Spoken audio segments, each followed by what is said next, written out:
Hi folks, this is David Wood and this is my second assignment for the Coursera Introduction to Music Production course in the fall of 2013. For this assignment, I'm going to add a software instrument, otherwise known as VST, record MIDI, and quantize the performance in Reaper. I chose to do the assignment on MIDI because it's always been a mystery to me and I thought it'd be really cool to get it working and get a better understanding of it. One thing to make sure to do in Reaper, go into Preferences and navigate to Audio MIDI Devices.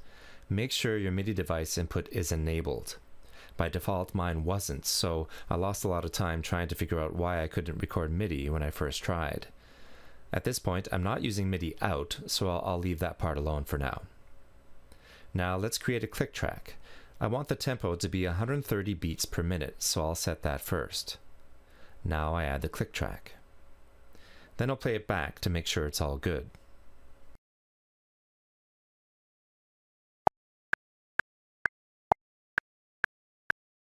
Now I'll add the MIDI track.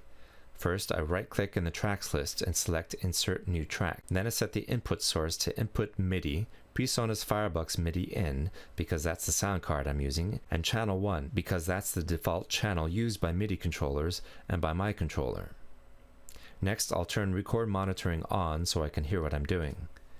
And I'll arm the track so it will record when I'm ready. Now I'll add the VST. Click the FX button to show the FX window. Navigate to All Plugins VST I. Piano One is in the list. I double-click it and voila, we have a piano. Now it's time to record. Press the home key to set the cursor to the beginning of the track. For the purposes of this video, I'm just going to record a small simple passage using my old Roland synthesizer, which I've hooked up as my MIDI controller. I'll click record, I should hear the click track to count me in, and I'll play the notes. Here we go.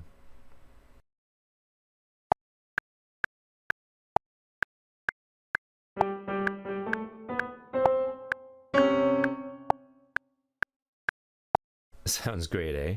Well, I'll click save in this dialog and then play back the recording to make sure it's there.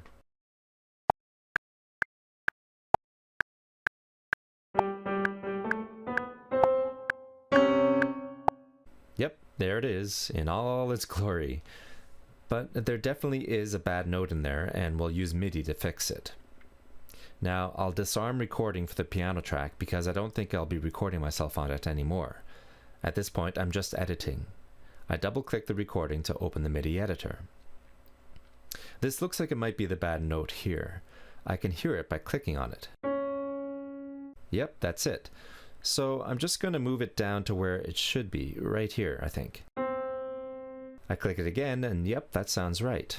Let's play it back and see if my recording sounds a little less annoying.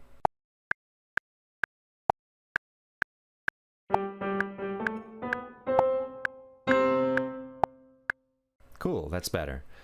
Now we'll quantize the notes to see if that makes the performance a little more accurate. First, I'll zoom in a bit to see things better.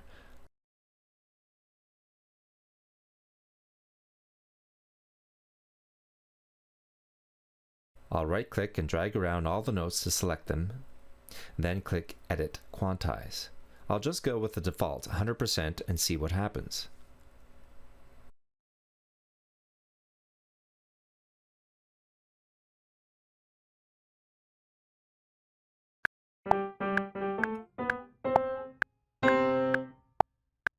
It seems like it's a little better, but there's still something wrong, and I can see a couple of notes that actually look off in there. I guess they were a little too off the mark for quantization to fix them. I'll click off to deselect all the notes, zoom in a bit more, then I'll try dragging those notes to where I think they should be. Now let's hear it.